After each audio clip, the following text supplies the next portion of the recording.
Big announcement from Lonzo Ball. He is doing what every NBA player seems to be doing right now. He has his own podcast. Far out, man.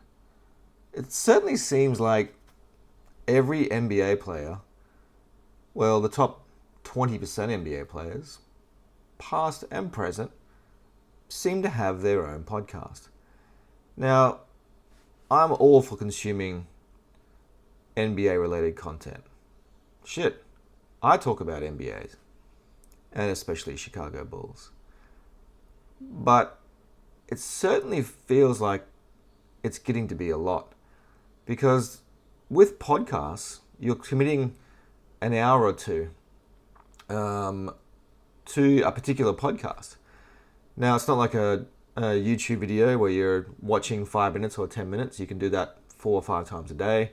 You can follow a bunch of people and watch them over weeks. A podcast, you have to commit time. You got to put time into podcasts. You got to get people's ears focused. Now, most of the time, it's an hour or 2 hour long journey.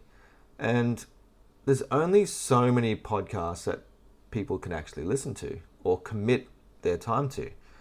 And I would say most people would be lucky to have more than 3 to 5. I have 2. I just listen to 2 that I listen to all the time. One's every second day, one's every third day. And that's like, I'm maxed out.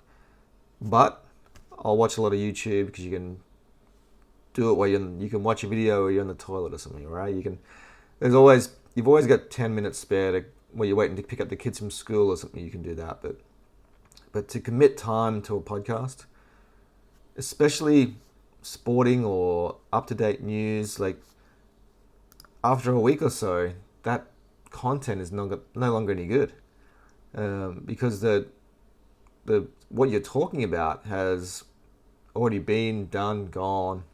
So the podcast space is interesting. I certainly feel like it's getting saturated. I feel like it is, because there's only so many hours that people have to commit to a podcast.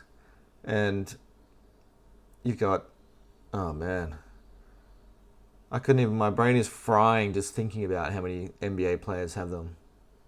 Andre Iguodala and Evan Turner have a podcast. Mike Miller and Udonis Haslem have a podcast.